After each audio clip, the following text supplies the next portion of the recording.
அப்புறம் 4 பேர் பொறாமையில பேசியிருப்பாங்க. இவெல்லாம் கடை வச்சு பெரிய ஆளாகிறதான்னு பயத்தறிச்சல்ல பேசியிருப்பாங்க சார். அதை போய் பெருசா எடுத்துக்கிட்டு சார் ப்ளீஸ் சார் இப்படிலாம் பேசாதீங்க.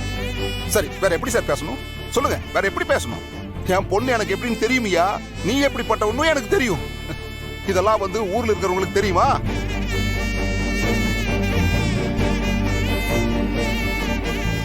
உங்ககிட்ட சொல்லி நான் என்னத்தை செய்ய? இதா இங்க நிக்கிறாங்க பாத்தியா, இதுங்க எல்லாத்தையும் சொல்லணும். அப்புறம் எல்லாம் உன் பேச்ச கேட்டு ஆடினாங்க பாத்தியா, உங்க அம்புட்டு பேரையும் மொத்தமா தூக்கி போட்டு கொல்லணும். அதாவது ஒருத்தவங்கள வீட்டுக்கும் உள்ள கூட்டிட்டு வரலாம், சாப்பாடும் போடலாம், நம்ம உபசரிக்கலாம், எல்லாம் பண்ணலாம். ஆனா சமையல் கட்டுக்குள்ள உள்ள விடலாமா? நம்ம விட்ட பாத்தியா, அதான் இம்புட்டு தூரத்துக்கு வந்து நிக்குது. தர்மலிங்கம், கோபத்துல வார்த்தைகளை அள்ளி வீசாத, திருப்பி அள்ள முடியாது.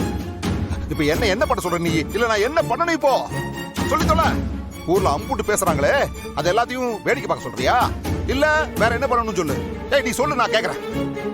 கேட்டா ஒரு ஆம்பளை பையன் அசிங்கப்பட்டான்னு வச்சுக்கேன், சாக்கடையில கால்பட்ட மாதிரி தண்ணி ஊத்தி கழுவி விட்டு போயிடலாம். ஆனா ஒரு பொட்ட புள்ள அசிங்கப்பட்டுச்சுன்னா அது நெருப்புல சுட்ட மாதிரி காய வேணா ஆறிருதா, ஆனா தழும்பு ஆறாது. எம்புட்டு வருஷம் ஆனாலும் அது இருக்கும், அப்படியே தான் இருக்கும். ஆனா ஒன்னியா நானு என் பிள்ளைங்க எல்லாம் சேர்ந்து குடும்பத்தை குருவி கூடு கட்டுற மாதிரி அழகா கட்டி வச்சிருந்தோம். முதல்ல உன் கூட்டாளி வந்தான், கூட்ட அழிச்சான். அப்புறம் நீ கழுகு மாதிரி கூட்டையே செதைச்சு போட்டியா? சரி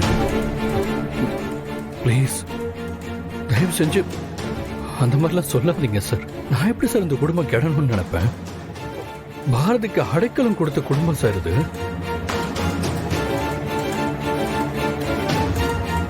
சார் நீங்க சொன்ன அந்த கூட்டுக்குள்ள தானே பாரதியும் அடைக்காத்து வச்சிருந்தீங்க. அந்த கூட்டு நான் எப்படி சார் கலப்பேன்? ஐயா சாமி போதுமியா, உன் பாரதிக்கும் உனக்கும் சேர்ந்து உதவுனதுக்கு நீ காட்டின நன்றி கடன் போதுமியா? போதும். உன்னால வந்த அசிங்கத்தை நான் எப்படி துடைக்க போறேன்னு தெரியல. இதுக்கு மேலையும் இங்க இருந்து மேற்கொண்டு அசிங்கப்படுத்துறத விட்டுப்புட்டு சாமி கிளம்பியா, கிளம்பு கிளம்பு.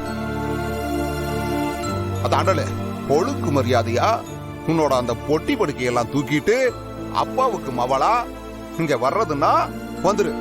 இல்லன்னா ஊருக்காரங்க அம்புட்டு பேரும் காரி துப்புற அளவுக்கு வச்சுப்படாத.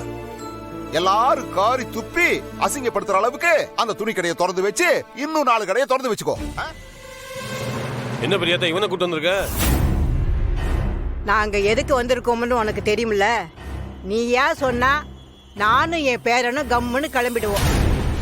இல்லேனா என் பேரனுக்கு இருக்கிற கோவத்துக்கு உன்னை இங்கே சங்கரித்து போட்டுருவான். என்ன பெரியாத்தா வெளியூர்காரனை கூட்டு வந்துட்டு என்ன என்னைய மிரட்டி பாக்குறியா? ஊர்காரங்களுக்கு தெரிஞ்சா என்ன தெரியும்ல. ஏ ஆதி, இவனுக்கு வாயில பேசினா புரியாது போல இருக்கு. நீ இவனுக்கு புரியுற மாதிரி பேசியா?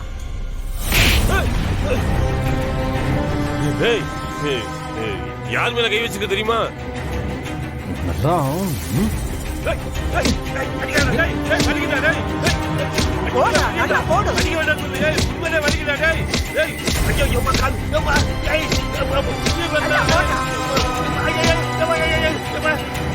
உண்மையிலே வலிக்குது தம்பி.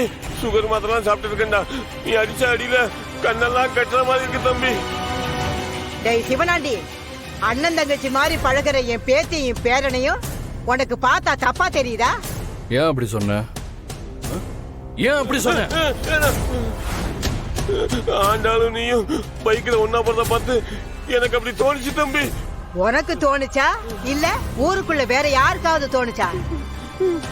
எனக்கு தான் அப்படி தோணுச்சு ஆத்தா. ஏன் நீ உன் பொண்ணு கூட உன் தங்கச்சி கூட எல்லாம் பைக்ல போனதே இல்லையா? எனக்கு வண்டி ஓட்டவே தெரியாது தம்பி.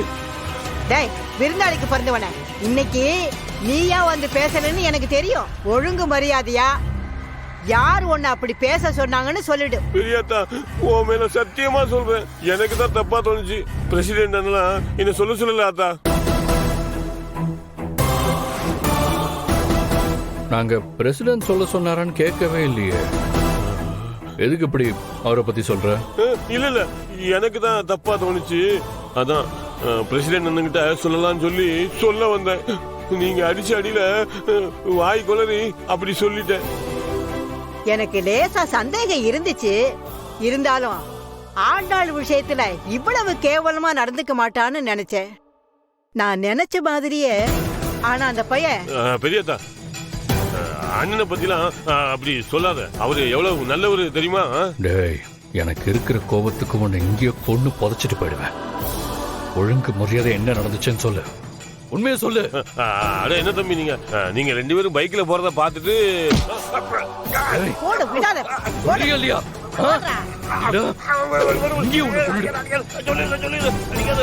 சொல்லு.